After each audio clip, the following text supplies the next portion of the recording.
തട്ടം ഒരു ഐഡന്റിറ്റിയാണ്. ഇപ്പോഴും സ്റ്റിൽ ചിലരൊക്കെ എങ്കിലും ചിന്തിക്കുന്നുണ്ട്, ഒരു തട്ടമിട്ട കുട്ടി തട്ടം മാറ്റണം, ഇടരുത് എന്ന് പറഞ്ഞു. എൻ്റെ ഒരു ഭാഗമാണ്, അതെനിക്ക് ഫോളോ ചെയ്യാതിരിക്കാൻ പറ്റില്ല. അപ്പൊ എനിക്ക് പറയാനുള്ളത് അത്രേ ഉള്ളൂ. നമ്മളൊക്കെ ഒന്നാണെങ്കിലും ചില ഗസ്റ്റുകൾ വരുമ്പോ അവര് ചിലപ്പം അവര് താലം വെച്ചിട്ട് പൂജ ചെയ്യുന്നുണ്ടാവും. ഞാൻ അവരോട് പറഞ്ഞു അതെനിക്ക് ബുദ്ധിമുട്ടാണ്. ജാതിയോ മതമോ ഒന്നുമില്ല എന്ന് കൃത്യമായിട്ട് ബോധ്യമുള്ള ഒരു വ്യക്തിയാണ്. ആരതി ഒഴിഞ്ഞു എന്ന് വെച്ചാലും തെറ്റൊന്നുമില്ല എന്ന് ഞാൻ പറഞ്ഞു. അല്ല, നമുക്ക് അവിടെ പോകാൻ വേണം, അതിൽ പങ്കെടുക്കുകയും ചെയ്യണം. പക്ഷെ എന്റെ വിശ്വാസങ്ങൾ എനിക്ക് കൈവിടാനും പാടില്ല. വിശ്വാസം കൈവിട്ട് ചെയ്യണമെന്ന് ഞാൻ പറഞ്ഞിട്ടില്ല. അഡ്ജസ്റ്റ്മെന്റിന് തയ്യാറാകണം, എന്നാൽ പ്രോഗ്രാം ഉണ്ടാവും. ഇത്തരം അനുഭവങ്ങൾ എന്തും ഉണ്ടായിട്ടുണ്ട്. അവർക്കത് ആക്സെപ്റ്റബിൾ ആയിട്ടില്ല, അത്രേ ഉള്ളൂ ആ പ്രശ്നം. അത് ചേച്ചിയുടെ വിശ്വാസമാണെന്ന് എല്ലാവരും മനസ്സിലാക്കിയാൽ, അല്ലെങ്കിൽ അത് അവരുടെ വിശ്വാസം, അവർ അതുകൊണ്ട് ജീവിച്ചോട്ടെ എന്നുള്ളൊരു സ്പേസ് അവർക്ക് കൊടുത്താൽ കഴിയാവുന്ന പ്രശ്നമില്ല.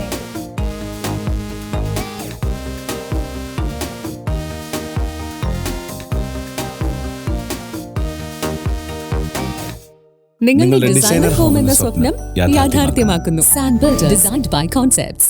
നമസ്കാരം. ഇന്ന് എന്നോടൊപ്പം ഉള്ളത് ഒരു ഗായികയാണ്.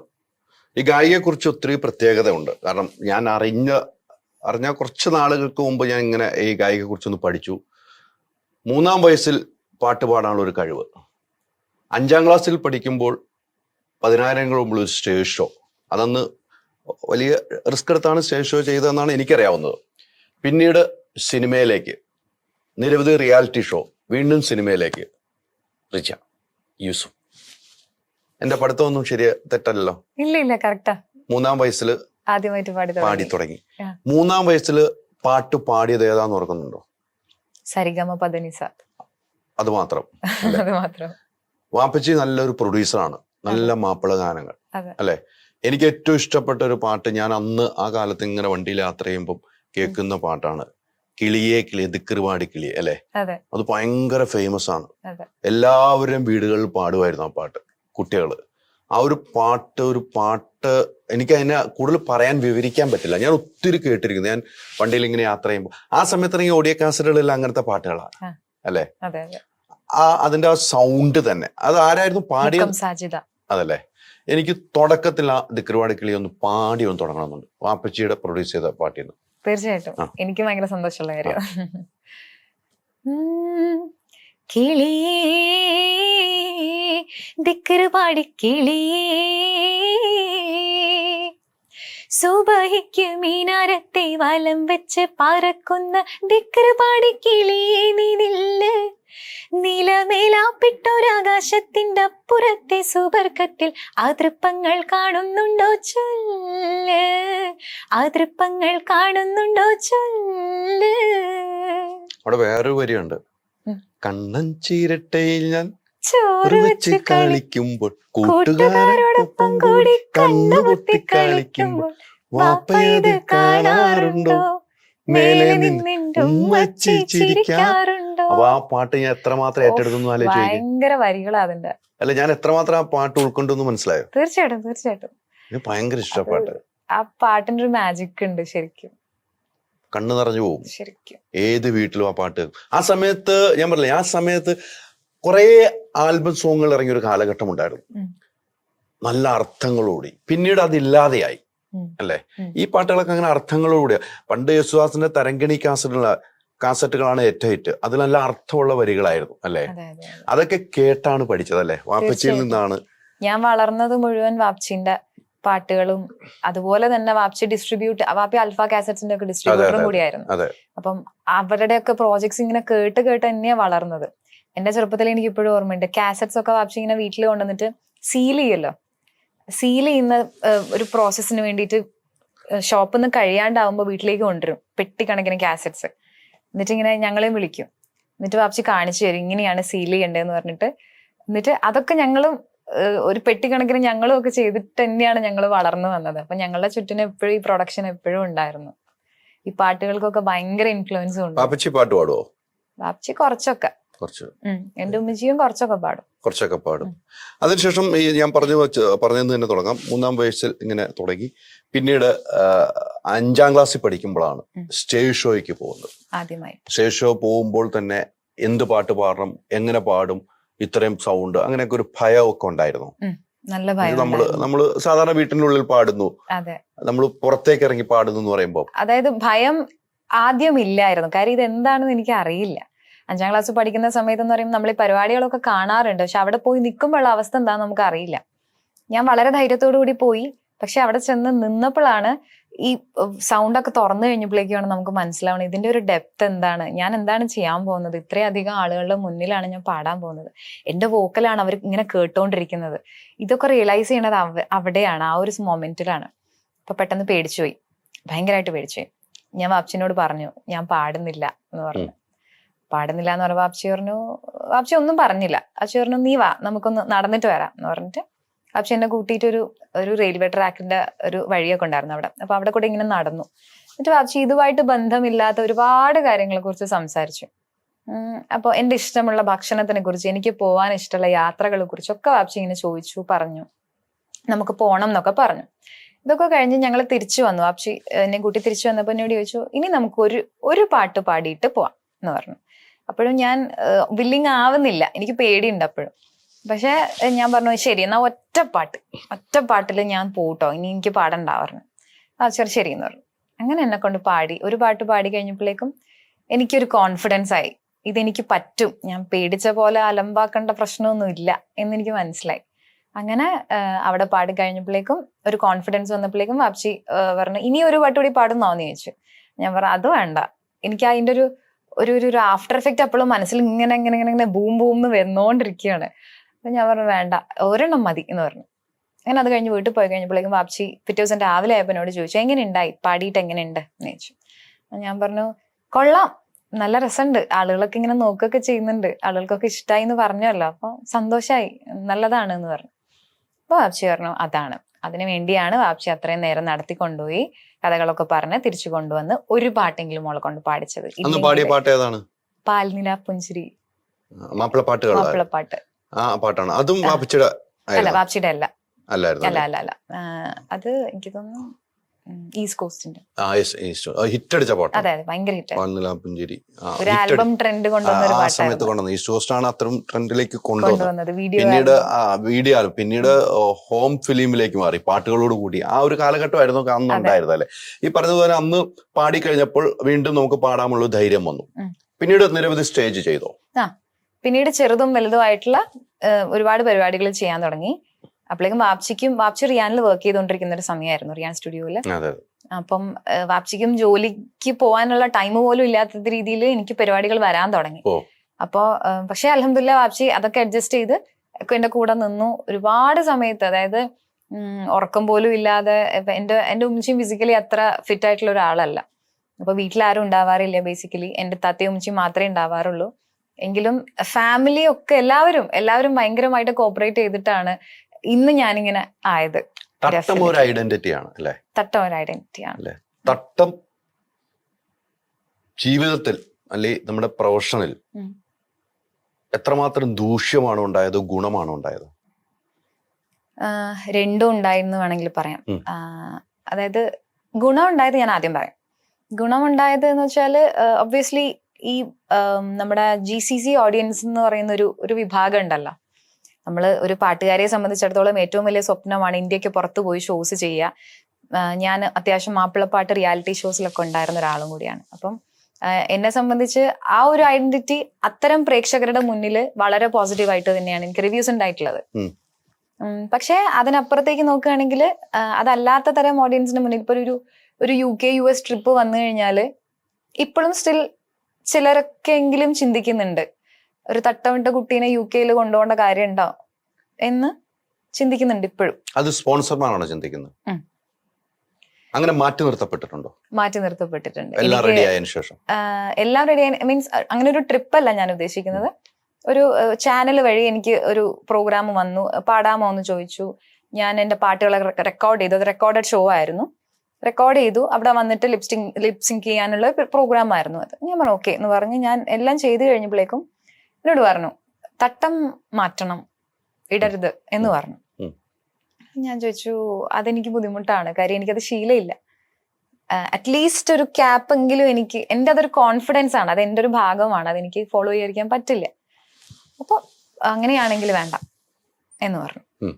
സോ ഞാൻ ആ റെക്കോർഡ് ചെയ്ത സാധനങ്ങളൊക്കെ വെറുതെ വേസ്റ്റ് ആയി എന്നല്ലാതെ എനിക്കത് യൂസ് ചെയ്യാൻ പറ്റിയില്ല. പ്രമുഖ ചാനലാണോ?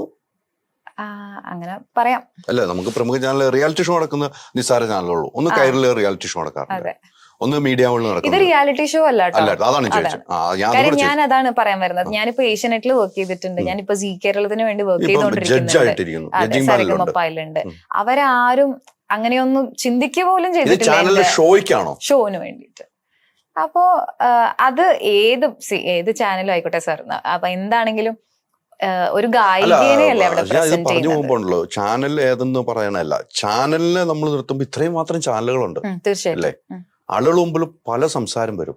അപ്പം രചിക്ക് സംഭവിച്ചത് ആരാണ് സംഭവിപ്പിച്ചത്, എവിടെയാണ് ഉണ്ടായത് പറയാതെ പോകുമ്പോൾ എല്ലാവർക്കും കൺഫ്യൂഷൻ ആണ്. കാരണം വെച്ചാൽ ഇത് ഇങ്ങനെയാണോ ഈ സംഭവം, ഈ ചാനൽ ഇങ്ങനെയാണോ, ഈ ചാനൽ ഇങ്ങനെ, ആ ഒരു ചിന്താഗതി വരുന്നത് വളരെ മോശം പ്രവണതയാവൂലേ മറ്റുള്ളവർ ചിന്തിക്കുമ്പോൾ. പക്ഷേ ഞാനിപ്പോൾ ഒരു ഗ്രോയിങ് ആർട്ടിസ്റ്റ് അല്ലേ സാർ, അപ്പം എനിക്കത് പറയാൻ എനിക്കിപ്പോഴും പേടിയാണ് സത്യം പറഞ്ഞു കഴിഞ്ഞാൽ. ഓൾറെഡി ഈ ഒരു ബേർഡൻ ഞാൻ കുറച്ചധികം വളരെ ബാഡ് ആയിട്ടൊക്കെ അനുഭവിച്ചിട്ടുണ്ട്. അപ്പൊ പിന്നെ അത് വേണ്ടാന്ന് വിചാരിച്ചിട്ടാണ്. അപ്പൊ അവരോട് ഇത് നമ്മൾ പേര് വെളിപ്പെടുത്തി കഴിഞ്ഞാൽ ഇനി എന്റെ ഭാവിയിൽ എനിക്ക് ദൂഷ്യങ്ങളുണ്ടാവും. നല്ല പേടിയുണ്ട്. കാര്യം ഇപ്പൊ ഞാൻ ഇങ്ങനെ നിൽക്കുന്നുണ്ടെങ്കിൽ ഒരുപാട് കഷ്ടപ്പെട്ടിട്ട് തന്നെയാണ് വന്നിരിക്കുന്നത്. അപ്പൊ അതിന് ഇനിയൊരു ഞാനായിട്ട് ഇനിയൊരു നെഗറ്റീവ് ഉണ്ടാക്കാൻ എനിക്ക് ആഗ്രഹമില്ല. അവര് മുഖേന വേറെ വർക്ക് നഷ്ടപ്പെട്ടിട്ടുണ്ടോ? ഇല്ല, അങ്ങനെ ഉണ്ടായിട്ടില്ല. ആ ഒരൊറ്റ തവണ, അതാണ് എനിക്ക് വിസിബിളി എനിക്ക് ഉണ്ടായിട്ടുള്ള ഏറ്റവും വലിയൊരു നെഗ്ലക്ട് എന്ന് പറയാനുള്ളത് ഈ ഒരു തട്ടത്തിന്റെ പേരിൽ. പിന്നെ ലൈവ് ഷോസിനൊക്കെ ചില ആളുകളുടെ പേഴ്സണൽ കോൺസെപ്റ്റിന്റെ കുഴപ്പങ്ങളാണ്. ചില ലൈവ് ഷോസിന് ചെല്ലുമ്പോൾ ഇതിന്റെ ആവശ്യം എന്താണ്, അതില്ലാതെ മുസ്ലിമാണ് അല്ലെ, കാണുമ്പോൾ മോഡേൺ ആണ് അല്ലെ, മോഡേൺ ആണ്, എവിടെ എല്ലാം മോഡേൺ ഡ്രസ്സാണ്. ഒരു തട്ടം എന്നതുകൊണ്ട് മാത്രം ഒരു മുസ്ലിം എന്ന് തിരിച്ചറിയണമെന്നുള്ള ഒരു വാശിയാണോ? വാശി എന്നൊന്നും ഞാൻ പറയുന്നില്ല. എനിക്കൊരു മുസ്ലിം ആയിട്ട് അറിയപ്പെടണമെന്നും ഞാൻ അങ്ങനെ ഒരു വാശി കാണിക്കുന്നില്ല. പക്ഷെ ഇത് ഞാൻ ജനിച്ച് വളർന്നു കഴിഞ്ഞപ്പോ എന്നിലുണ്ടായ ഒരു കോൺഫിഡൻസ് ആണ്. അല്ലെങ്കിൽ ഈ ഒരു തട്ടം എന്ന് പറയുന്നത് അത് എൻ്റെ ഒരു ഭാഗമാണ്, അതിൽ വേറൊന്നുമില്ല. അല്ല, അതാണ് ഞാൻ ചോദിച്ചത്. കൃത്യമായിട്ട് ചോദിക്കാനുള്ള കാരണമാണ്, മോഡേൺ ആയിട്ട് നടക്കുന്നു, ഷോയിൽ അടിച്ചു പൊളിക്കുന്നു, ഡാൻസ് ചെയ്യുന്നു, അവിടെ ഒരു തട്ടം മുസ്ലിമാണ് എന്ന് അറിയിക്കാൻ വേണ്ടി മാത്രം ഉപയോഗിക്കുന്നതാണെന്നാണ് എന്റെ ചോദ്യം. മുസ്ലിം ആണെന്ന് എന്നെ ആരും അറിയണമെന്ന് എനിക്ക് ആഗ്രഹമില്ല. ഇത് എന്റെ ഭാഗമാണ്, എന്റെ ഒരു ഡ്രസ്സിന്റെയോ അല്ലെങ്കിൽ എന്റെ ഒരു ശരീരത്തിന്റെയോ ഒരു ഭാഗം മാത്രമാണ്. അങ്ങനെ മാത്രം എന്നെ കണ്ടാൽ മതി, എന്റെ ഒരു മനുഷ്യയായിട്ട് കണ്ടാൽ മതി, അത്രേ എനിക്ക് ആഗ്രഹമുള്ളൂ. ഈ ഒറ്റ പ്രശ്നം ഉണ്ടായിട്ടുള്ളൂ. പിന്നെ ഞാൻ പറഞ്ഞ പോലെ സാർ, ഈ ലൈവില് ഷോസിൽ ഇങ്ങനെ ചിലർ ചോദിക്കാറുണ്ട്, അതിന്റെ ആവശ്യം എന്താണ്, നമ്മളൊക്കെ ഒന്നല്ലേ എന്ന് ചോദിക്കാറുണ്ട്. അങ്ങനെ ചോദിക്കുന്നവരോട് എനിക്ക് പറയാനുള്ളത് അത്രേ ഉള്ളൂ, നമ്മളൊക്കെ ഒന്നാണെങ്കിലും നമ്മളെ ആക്സെപ്റ്റ് ചെയ്യല്ലേ വേണ്ടത്, അല്ലേ? അങ്ങനെയല്ലേ സാർ? എന്നെ ആക്സെപ്റ്റ് ചെയ്യാണ് വേണ്ടത്, അല്ലെങ്കിൽ അവളുടെ വിശ്വാസത്തെ അവള് കൊണ്ടുപോട്ടെ, അവള് കൊണ്ടു നടന്നോട്ടെ എന്ന് സമ്മതിക്കുകയാണ് വേണ്ടത്, അതല്ലാതെ അത് മാറ്റാൻ പറയുകയല്ല വേണ്ടത് എന്നാണ് എൻ്റെ ഒരു വിശ്വാസം. അപ്പൊ അങ്ങനെയുള്ളവരോട് ഞാൻ അതന്നെയാണ് പറഞ്ഞിട്ടുള്ളത്, എന്നോടത് മാറ്റാൻ പറഞ്ഞിട്ടുള്ളവരോടൊക്കെ തന്നെ ഞാൻ പറഞ്ഞിട്ടുള്ളത്. ഇവിടെയൊക്കെ പ്രശ്നങ്ങൾ ചൂണ്ടിക്കാട്ടപ്പെടുന്നത് ഒരു മുസ്ലിം എന്നൊരു പെൺകുട്ടിയോടാണോ, ഒരു തട്ടം എന്നൊരു വിഷയത്തിൽ മാത്രമാണോ? അതിനെക്കുറിച്ച് എനിക്ക് അറിയില്ല സത്യം പറഞ്ഞു കഴിഞ്ഞാൽ. ഒരു മുസ്ലിം പെൺകുട്ടിക്ക് നമ്മുടെ രാജ്യത്തിൽ ജീവിക്കാൻ പറ്റാത്ത തരത്തിലുള്ള പ്രശ്നങ്ങളൊന്നും ഇല്ല, തീർച്ചയാണ്, ഒരിക്കലും ഇല്ല. മാത്രമല്ല മുസ്ലിങ്ങൾക്ക് ആവശ്യത്തിന് സ്വാതന്ത്ര്യവും എന്താ പറയാ എല്ലാ സേവനങ്ങളും ഒക്കെ നമുക്ക് കിട്ടുന്നുണ്ട്. അതുകൊണ്ടാണ് ഞാൻ ഇങ്ങനെ ഇരുന്ന് സംസാരിക്കുന്നുണ്ടാകുക ഇന്നിപ്പോ. അപ്പോൾ അത്തരം പ്രശ്നങ്ങളൊന്നുമില്ല. പക്ഷെ ചില വളരെ മൈന്യൂട്ടഡ് ആയിട്ടുള്ള ചില മനുഷ്യരുടെ മനസ്സിലെ ചില ഇടുങ്ങിയ ചിന്താഗതികൾ, അത്രേ ഉള്ളൂ. അതിനത്രേ സിംപ്ലിഫൈഡ് ആയിട്ട് പറയാം. അതില് ഈ പറഞ്ഞതുപോലെ അതൊക്കെ തരണം ചെയ്ത് നമ്മൾ പോയി. അത് ഒരു കാലത്തായിരുന്നു സംഭവിച്ചത്. ഇപ്പോൾ എങ്ങനെയാണ്? ഇപ്പൊ എല്ലാരും വളരെ നന്നായി ആക്സെപ്റ്റ് ചെയ്യുന്നുണ്ട്. അതായത് ഇപ്പൊ ഒരു 2 വർഷം മുൻപ് 2021 ലാസ്റ്റ് ഒരു നവംബർ സമയത്താണ് ഞാൻ ഹിന്ദി ZTVയിലെ സ്വർണ്ണ സ്വർ ഭാരത് എന്നൊരു ഭജൻ റിയാലിറ്റി ഷോയിൽ ഞാൻ പോയി പാടിയത്. അപ്പം അവിടെ ചെല്ലുന്ന സമയത്ത് അവർ എന്നോട് പിന്നെയും ചോദിക്കുന്നുണ്ടായിരുന്നു, I you sure about this, നീ വരാൻ ഓക്കെ ആണോ, അല്ല ഇവിടെ വന്നിട്ട് പറ്റില്ല എന്ന് പറയരുത് എന്നൊക്കെ പറഞ്ഞു. ബിക്കോസ് അവരെനിക്ക് എല്ലാ സേവനങ്ങളും അവരെനിക്ക് തന്നിരുന്നു. എനിക്ക് 3 ഫ്ലൈറ്റ് ടിക്കറ്റ്സ് ആണ് അപ്പ് ആൻഡ് ഡൗൺ അവർക്ക് തന്നുകൊണ്ടിരുന്നത്. എന്റെ മോന്, എന്റെ ഹസ്ബൻഡ്, എനിക്ക്. അപ്പം അത്രയൊക്കെ അവർ ഇൻവെസ്റ്റ് ചെയ്തുകൊണ്ടിരിക്കുമ്പോൾ അവരിങ്ങനെ ചോദിക്കുന്നുണ്ടായിരുന്നു I you sure about this എന്ന്. പക്ഷെ ഞാൻ പറഞ്ഞു ഓക്കെയാണ് എന്ന് പറഞ്ഞു. പക്ഷെ അവിടെ ചെന്ന് കഴിഞ്ഞപ്പോഴേക്കും ആ ഒരു വർഷം ഒരിക്കലും എനിക്ക് നെഗറ്റീവ് ആയിട്ടുള്ള ഒന്നും ഉണ്ടായിട്ടില്ല. ഇപ്പം സീ എന്നൊരു ചാനലിനെ കുറിച്ച് നമുക്ക്, അല്ലെങ്കിൽ അങ്ങനത്തെ നോർത്തിലേക്ക് ട്രാവൽ ചെയ്യുമ്പോൾ നമുക്ക് ഉണ്ടാവുന്ന ചില ഭയങ്ങളുണ്ട്. നമ്മളുടെ വിശ്വാസങ്ങളെ അവർ തകർക്കാൻ ശ്രമിക്കുമോ? നമ്മൾ ചെറിയ ചെറിയ വീഡിയോസ് ആയിട്ട് ഫേസ്ബുക്കിലൊക്കെ കണ്ടുകൊണ്ടിരിക്കുന്ന കുറെ എന്താ പറയാ കുറെ പ്രശ്നങ്ങളുണ്ടല്ലോ. അപ്പൊ അതൊക്കെ ഇങ്ങനെ മനസ്സിലുണ്ടായിരുന്നു. പക്ഷെ അവിടെ ചെന്നപ്പം വളരെ വളരെ നല്ല രീതിയിൽ അവർ ആക്സെപ്റ്റ് ചെയ്തു. എന്നോട് അവർ പറഞ്ഞു, വിജയൊക്കെ എന്ത് വേണമെങ്കിലും, ഇപ്പം അവരുടെ വിശ്വാസങ്ങൾ അനുസരിച്ചുള്ള ഒരു ഷോ ആണത്. അതിൽ ചില കാര്യങ്ങൾ എനിക്ക് ചെയ്യാൻ പറ്റാത്തതായിട്ടുണ്ടാവും. ചില ഗസ്റ്റുകൾ വരുമ്പോൾ ചിലപ്പം അവർ താലം വെച്ചിട്ട് പൂജ ചെയ്യുന്നുണ്ടാവും. അപ്പം എല്ലാവരും ചെയ്യുന്ന സ്ഥിതിക്ക് എനിക്കും അത് ചെയ്യേണ്ടി വരും എന്നുള്ളത് ഇത് കൊണ്ടുപോകുക. അപ്പം ഞാൻ അവരോട് പറഞ്ഞു അതെനിക്ക് ബുദ്ധിമുട്ടാണ് എന്ന് പറഞ്ഞപ്പോൾ എന്നോട് പറഞ്ഞു ഒരു കുഴപ്പമില്ല, കയ്യിൽ ഒരു പൂ പിടിച്ച് നിന്നാൽ മതി. വരുന്ന ആളെ വെൽക്കം ചെയ്യാൻ ഒരു പൂ കയ്യിൽ പിടിച്ചാൽ മതി, നിങ്ങൾ ആരതി ഒഴിയോ ഒന്നും ചെയ്യണ്ട. അപ്പോൾ അങ്ങനെയുള്ള ആളുകളും ഉണ്ട് ലോകത്ത്. അപ്പോൾ വളരെ നല്ല രീതിയിൽ ആക്സെപ്റ്റ് ചെയ്ത് എനിക്ക് നിസ്കരിക്കേണ്ട സമയത്ത് എനിക്ക് നിസ്കരിക്കാൻ പോലും സമയം ബ്രേക്ക് തന്നിട്ടുള്ള ഒരു സിറ്റുവേഷൻ അവിടെ ഉണ്ടായിട്ടുണ്ട്. അപ്പൊ എന്നെ സംബന്ധിച്ച് അതൊക്കെ വലിയ കാര്യമാണ്. അത് ചെറിയ കാര്യങ്ങളൊന്നുമല്ല. അല്ല, അങ്ങനെ നമ്മളിപ്പം ആരതി ഒഴിയുന്നു എന്ന് പറയുന്നുള്ളൂ, അതൊരു വിശ്വാസത്തിന്റെ ഭാഗമാണ്. നമ്മളോട് ചെല്ലുമ്പം നമുക്ക് നമസ്കരിക്കാനുള്ള സമയം തരുന്നു, അനുവദിക്കുന്നുള്ളൂ. അതും നമ്മുടെ ഒരു വിശ്വാസത്തിന്റെ ഭാഗമാണ്. നമ്മൾ ഇഷ്ടപ്പെടുന്ന എന്തിനെയാണ്? നമ്മളുടെ ഉള്ളിലുള്ള ഒരു മനുഷ്യനെയാണ്, അല്ലെ? അതോടൊപ്പം നമ്മൾ പ്രണയിക്കുന്നതും ഏറ്റവും കൂടുതൽ ഇഷ്ടപ്പെടുന്ന നമ്മളുള്ള കഴിവ് സിംഗിങ്ങിന്റെ കഴിവാണ്. അവിടെ ജാതിയോ മതമോ ഒന്നുമില്ല എന്ന് കൃത്യമായിട്ട് ബോധ്യമുള്ള ഒരു വ്യക്തിയാണ്. അപ്പൊ അവര് പറയുന്നത് ആരതി ഒഴിഞ്ഞു എന്ന് വെച്ചാലും തെറ്റൊന്നുമില്ല എന്ന് ഞാൻ പറഞ്ഞത്. അതെ, പക്ഷേ തെറ്റൊന്നുമില്ല, ഒരു തെറ്റുമില്ല. ഞാൻ എന്റെ മനസ്സുകൊണ്ട് അതിനെ ആരാധിക്കുന്നില്ലെങ്കിൽ ഒരു കുഴപ്പമില്ല, എന്റെ വിശ്വാസത്തിൽ ഒരു പ്രശ്നം പറ്റുന്നില്ല. പക്ഷേ ഞാൻ നേരത്തെ പറഞ്ഞ പോലെ ഞാനൊരു ഗ്രോയിങ് ആർട്ടിസ്റ്റ് ആണ്. എനിക്ക് ഇനിയും വിവാദങ്ങളോ അല്ലെങ്കിൽ ഒരു വിമർശനങ്ങളോ ഒന്നും വരരുത് എന്ന് വളരെ ആത്മാർത്ഥമായിട്ട് ആഗ്രഹിക്കുന്ന ഒരാളും കൂടിയാണ്. അല്ല, നമുക്ക് അവിടെ പോകാൻ വേണം, അതിൽ പങ്കെടുക്കുകയും ചെയ്യണം. പക്ഷെ എന്റെ വിശ്വാസങ്ങൾ എനിക്ക് കൈവിടാനും പാടില്ല. വിശ്വാസം കൈവിട്ട് ചെയ്യണമെന്ന് ഞാൻ പറഞ്ഞിട്ടില്ല. അതും ചെയ്യണതിൽ തെറ്റൊന്നുമില്ല. ഇല്ല, അത് തെറ്റൊന്നുമില്ല, അത് ഞാനും സമ്മതിക്കുന്നു സാർ, തെറ്റൊന്നുമില്ല അതിലൊന്നും. പക്ഷെ മറ്റു ഇപ്പൊ ഞാൻ പറഞ്ഞ പോലെ ചില ആളുകളുടെ അടുത്തുനിന്ന് വിമർശനങ്ങൾ വരാൻ സാധ്യത ഉള്ളത് കൊണ്ട് തന്നെ കാര്യം വിമർശനങ്ങൾ ഭയക്കുന്നുണ്ട്. തീർച്ചയായിട്ടും ഭയക്കുന്നു. അതാണ് സത്യം. ആ ഒരു ഭയമുണ്ട്. കാര്യം എന്താ വെച്ചാല് ഇപ്പൊ അതിനുശേഷമാണെങ്കിൽ ഞാൻ എപ്പോഴും ഒരു 16 വയസ്സ് മുതൽ ഞാൻ എല്ലാ പെരുന്നാളുകൾക്കും GCCയിൽ പ്രോഗ്രാമിന് പോകാറുള്ള ആളാണ്, എല്ലാ പെരുന്നാളുകൾക്കും. അപ്പോ എനിക്ക് ആഗ്രഹമുണ്ട്, പ്രത്യേകിച്ച് ആ ഒരു ഓഡിയൻസിന്റെ മുന്നില് എന്നെ കുറിച്ച് അവർക്ക് ആർക്കും ഇഷ്ടക്കേടോ ഒരു ഇഷ്ടമില്ലായ്മയോ ഒന്നും ഉണ്ടാവരുതെന്ന് പ്രത്യേകമായിട്ട് നിർബന്ധമുണ്ട്. കാര്യം ഞാനിങ്ങനെ ഇരിക്കാൻ അവിടെയുള്ള കുറെ NRIs ഒക്കെ ഒരു വലിയ ഭാഗമാണ് എൻ്റെ ഒരു ജേർണിയിൽ, കുറെ ആളുകൾ. അപ്പോൾ അവരെ ഒക്കെ മുൻനിർത്തിയാണ് ഞാൻ ഒരു സ്റ്റേജിൽ നിൽക്കുക. അപ്പൊ എനിക്ക് നിർബന്ധമുണ്ട് ആരുടെയും ഒരു ഇമേജിനും ഒന്നും കോട്ടം തട്ടാൻ പാടില്ല എന്നുള്ളത്. വിശ്വാസത്തിൽ അടിയുറച്ചു നിൽക്കുകയും നമുക്ക് വേണ്ടതെല്ലാം നമുക്ക് വേണമെന്നും ഉള്ള ഒരു ആഗ്രഹമാണല്ലോ ഉള്ളത്, അല്ലെ? തീർച്ചയായിട്ടും. ആ യാത്രയിൽ പല പ്രശ്നങ്ങളും ഉണ്ടായിട്ടുമുണ്ട്, പല തട്ടുകേടുകളും ഉണ്ടായിട്ട്, പക്ഷെ അതൊക്കെ തരണം ചെയ്തു വന്നു. പിന്നീട് പൊതുവെ പറയുന്ന ഒരു സംഭവമാണ് സ്റ്റേജ് ഷോ. എന്റെ പല ഇന്റർവ്യൂലും പറഞ്ഞ ആളുകളുണ്ട്, ഷോയ്ക്കൊക്കെ പോകുമ്പോൾ ഇപ്പൊ എനിക്ക് റിജയ്ക്ക് അങ്ങനെ അനുഭവം ഉണ്ടോ എന്ന് എനിക്കറിയില്ല, ഞാൻ ഓപ്പൺ ആയിട്ട് ചോദിക്കുന്നുള്ളൂ. ചില ആളുകൾ പറയുന്നു അഡ്ജസ്റ്റ്മെന്റിന് തയ്യാറാകണം, എന്നാൽ പ്രോഗ്രാം ഉണ്ടാവും. ഇത്തരം അനുഭവങ്ങൾ എന്തും ഉണ്ടായിട്ടുണ്ടോ? എനിക്കൊന്നും ഉണ്ടായിട്ടില്ല. ഞാൻ ഇത് ഇവിടെ ഇരുന്ന് തന്നെ പറഞ്ഞ ആളുകളുണ്ട്, അതുകൊണ്ട് മാത്രം ചോദിച്ചാണ്. ഞാനും അതുപോലെ സാർ പറഞ്ഞ പോലെ ഞാനും കേട്ടിട്ടുണ്ട്. പക്ഷെ എനിക്കൊരിക്കലും ഉണ്ടായിട്ടില്ല. അഡ്ജസ്റ്റ് ചെയ്യണമെന്ന് പറഞ്ഞിട്ട് ഒരിക്കലും വന്നിട്ടില്ല. എനിക്ക് തോന്നിയിട്ടുള്ളതും കുറെയൊക്കെ ഞാൻ ഒരിക്കലും ഒറ്റയ്ക്ക് ട്രാവൽ ചെയ്യാറില്ല. ഇതൊക്കെ കൊണ്ട് തന്നെ ആയിരിക്കാം മേ ബി ഒരു പക്ഷെ എന്റെ വാപ്ചിയും അങ്ങനെ സമ്മതിച്ചിട്ടില്ല. എന്റെ ഹസ്ബൻഡും എന്റെ കൂടെ എപ്പോഴും ഉണ്ടാവാറുണ്ട്, ഒന്നുകിൽ വാപ്ചി അല്ലെങ്കിൽ ഹസ്ബൻഡ്. ഇവര് രണ്ടാളും ഇല്ലാതെ ഞാൻ ഈ ലോകത്ത് ഒരു രാജ്യത്തേക്കും പോയിട്ടില്ല. അപ്പോ അത് എനിക്ക് തോന്നുന്നു അതൊരു നല്ലതാണ്. അത് നമ്മൾ ഒറ്റയ്ക്ക് ട്രാവൽ ചെയ്യണം, സ്ത്രീകൾ ഒറ്റയ്ക്ക് ട്രാവൽ ചെയ്യണം, അതൊക്കെ അവരുടെ സ്വാതന്ത്ര്യമാണ്, അതൊക്കെ ശരിയാണ് കേട്ടോ. പക്ഷെ ഒരു ആർട്ടിസ്റ്റിനെ സംബന്ധിച്ചിടത്തോളം എപ്പോഴും നല്ലതാണെന്ന് എനിക്ക് തോന്നിയിട്ടുണ്ട്. ചില സാഹചര്യങ്ങൾ വന്നാൽ ചിലപ്പോൾ നമ്മൾ റിയാക്ട് ചെയ്താൽ ചിലർ മൈൻഡ് ചെയ്യില്ല, പക്ഷെ അവിടെ ഒരു പുരുഷൻ റിയാക്ട് ചെയ്താൽ മൈൻഡ് ചെയ്യാറുണ്ട്, അല്ലെങ്കിൽ അതൊന്നും കുഴപ്പമൊന്നുമില്ല ശരിയായിക്കോളും എന്ന് പറയുന്നിടത്തില് വേറൊരാൾ, ഇപ്പൊ എന്റെ വാപ്ചിയോ എന്റെ ഹസ്ബൻഡും റിയാക്ട് ചെയ്ത് കഴിഞ്ഞാൽ അതിനവിടെ പരിഹാരം കാണാറുണ്ട്. അപ്പോൾ അതുകൊണ്ട് എനിക്ക് തോന്നിയിട്ടുള്ളത് നമ്മൾ ഒറ്റയ്ക്ക് മാക്സിമം അങ്ങനെയൊക്കെ പോവാതിരുന്നാൽ തന്നെ, അല്ലെങ്കിൽ നമ്മളടുത്ത് നിന്ന് അങ്ങനെ ഒരു സംഭവം ഉണ്ടാവില്ല എന്ന് മറ്റുള്ളവർക്ക് ബോധ്യപ്പെട്ടാൽ തന്നെ അങ്ങനെ ഒരു അപ്രോച്ച് ഉണ്ടാവില്ല എന്നാണ് എനിക്ക് തോന്നിയിട്ടുള്ളത്. ഇത് കേട്ടിട്ടുണ്ടല്ലോ, കഥകൾ കേട്ടിട്ടുണ്ടല്ലോ. അതുകൊണ്ടാണ് ഞാൻ അത്ര ഒരു ചോദ്യം ചോദിച്ചത്. പല സ്ഥലങ്ങളിലേക്ക് യാത്ര ചെയ്യുന്ന ഒരു ആളാണ്. ഈ പറഞ്ഞ പോലെ വിശ്വാസത്തിൽ അടിയുറച്ച് വിശ്വസിക്കുകയും പിന്നെ ചില കാര്യങ്ങൾ നമ്മൾ പോകുമ്പോൾ അവിടെ പ്രശ്നങ്ങളാകാതിരിക്കാൻ, വിവാദങ്ങൾ ഏർപ്പെടാതിരിക്കാൻ വേണ്ടി പല കാര്യം നമ്മൾ ഒഴിഞ്ഞു മാറുകയും ചെയ്യുന്നു എന്ന് പറഞ്ഞുകൊണ്ടാണ് ഈ കാര്യങ്ങളും ചോദിച്ചത്. അതോടൊപ്പം ഇപ്പൊ ഈ പറഞ്ഞല്ലോ, ഈ പ്രശ്നങ്ങൾ എനിക്ക് ഭയക്കുന്നു, പ്രശ്നങ്ങൾ വേണ്ടാതെ. ഇപ്പം നമ്മുടെയൊക്കെ ഏറ്റവും ഇഷ്ടപ്പെട്ട വാനമ്പാടി ചിത്ര ചേച്ചിയുടെ ഒരു വിഷയം അറിഞ്ഞിട്ടോ?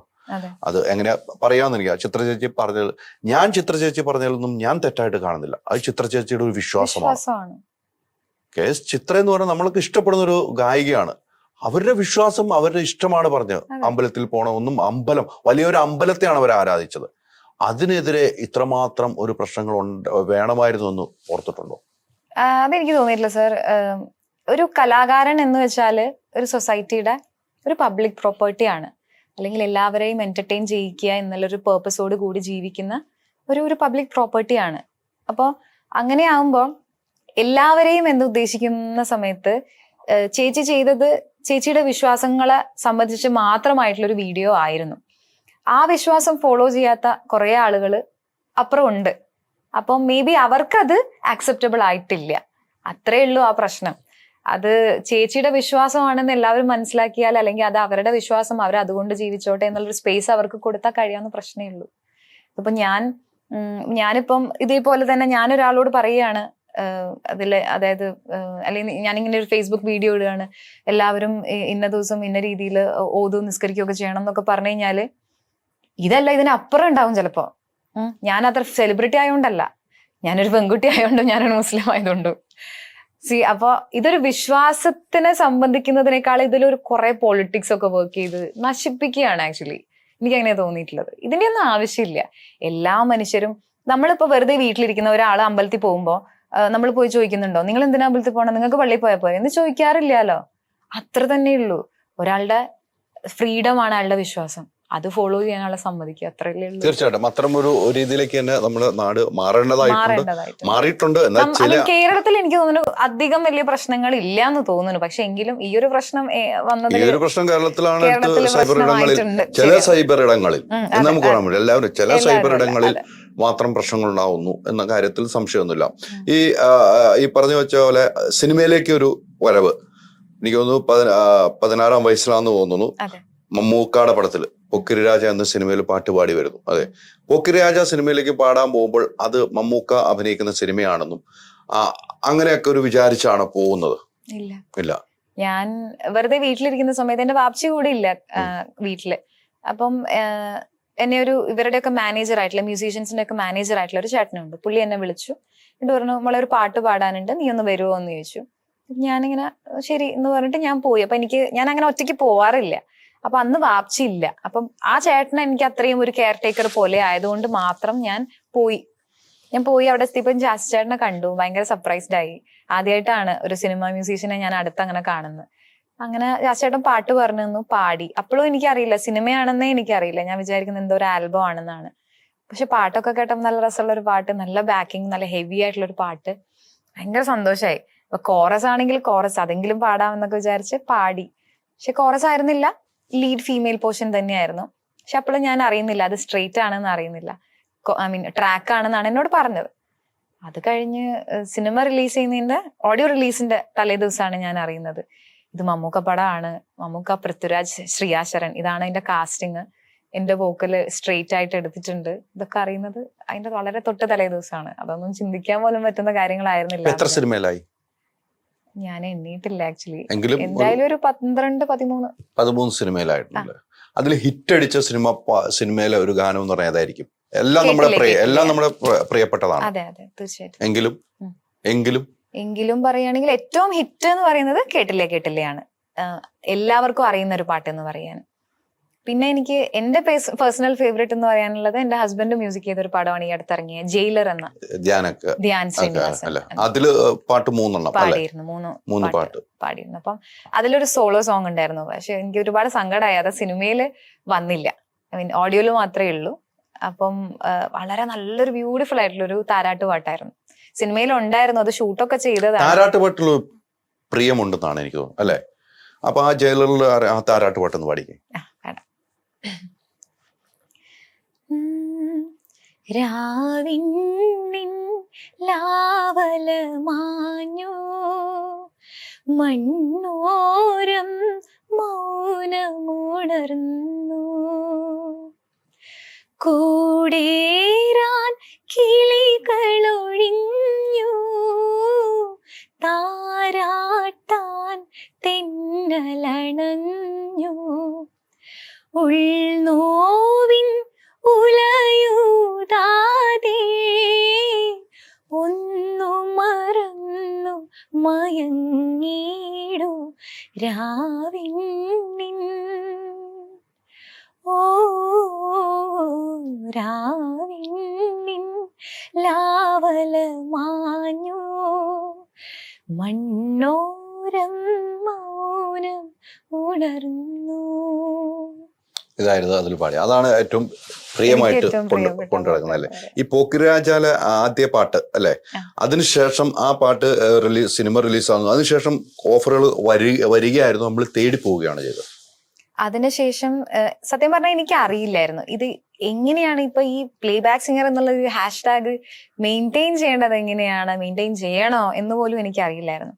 അപ്പോഴാണ് ആളുകൾ ചോദിക്കാൻ തുടങ്ങി, എന്താണ് വേറെ പാട്ടുകളൊന്നും കണ്ടില്ലല്ലോ, വലിയൊരു ബിഗ് ഹിറ്റിന് ശേഷം പാട്ടുകളൊന്നും കാണുന്നില്ലല്ലോ എന്നൊക്കെ ഇങ്ങനെ ചോദിക്കാൻ തുടങ്ങി. പക്ഷെ അതിനുശേഷം ഞാൻ ഇമ്മീഡിയറ്റ് ആയിട്ട് ചൈന ടൗൺ എന്ന സിനിമയിൽ ഒരു പാട്ട് പാടിയിട്ടുണ്ടായിരുന്നു. സോളോ അല്ല, ഒരു ഡ്യുവറ്റ് ആയിട്ട്.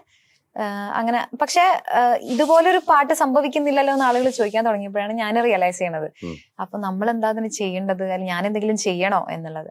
അങ്ങനെ ചെയ്യണമെന്ന് മനസ്സിലായപ്പോ ഞാനിങ്ങനെ കുറച്ച് മ്യൂസീഷ്യൻസിനൊക്കെ പോയി കണ്ടിരുന്നു. ഓൾറെഡി ഞാൻ റിയാലിറ്റി ഷോയിലൊക്കെ വന്നതുകൊണ്ട് കുറച്ച് മ്യൂസിക് ഡയറക്ടേഴ്സിനൊക്കെ എനിക്ക് അറിയാം. അപ്പം അങ്ങനെയുള്ളവരെയൊക്കെ ഞാൻ പോയി കാണുകയും ഫോണിൽ വിളിച്ച് സംസാരിക്കുകയും ഇങ്ങനെ സോങ്സ് ഉണ്ടെങ്കിൽ വിളിക്കണം ചേർന്ന് പറയാനും ഒക്കെ തുടങ്ങി. ബേസിക്കലി എനിക്ക് ഭയങ്കര മടിയുള്ളൊരു കാര്യമാണ് അത്. എനിക്ക് ഭയങ്കര പ്രശ്നമാണ്. എന്റെ വീട്ടില് ഞാനും ഇക്കയും തമ്മിൽ ഏറ്റവും കൂടി അടികൂടുന്ന കാര്യമാണ്. ഇക്ക എപ്പോഴും പറയും PR വർക്ക് ചെയ്യണം, ചെയ്താലേ ഇന്നത്തെ കാലത്ത് പിടിച്ചു നിൽക്കാൻ പറ്റുള്ളൂ. പക്ഷെ എനിക്ക് ഭയങ്കര മടിയുള്ളൊരു കാര്യമാണ്. അതായത് മറ്റൊരാളോട് ചോദിക്കുക എന്നുള്ളത് എപ്പോഴും ഒരു വിഷമാണ് ചോദിക്കാൻ. അത് തനിയെ സംഭവിക്കണം എന്ന് വിശ്വസിക്കുന്നതുകൊണ്ടായിരിക്കാം അതൊരു മടിയാണ്. അങ്ങനെ രക്ഷയില്ലാന്ന് മനസ്സിലായില്ലേ ഇപ്പൊ? മനസ്സിലായി. നമ്മുടെ നിലനിൽപ്പ് നമ്മൾ തേടണം, നമ്മളെ തേടി ആരും വരില്ല. പണ്ട് അങ്ങനെ ആയിരുന്നു കേട്ടോ. പക്ഷെ ഒരു 10 കൊല്ലം മുൻപ് വരെ അങ്ങനെ ആയിരുന്നു അല്ലേ സാർ? എനിക്ക് അങ്ങനെ തോന്നുന്നു. നമ്മളില്ലെങ്കിൽ അടുത്ത ആളുണ്ട് ഇപ്പം. അതിന് ഏറ്റവും വലിയ ഇതാണ് റിയാലിറ്റി ഷോ. ഇപ്പം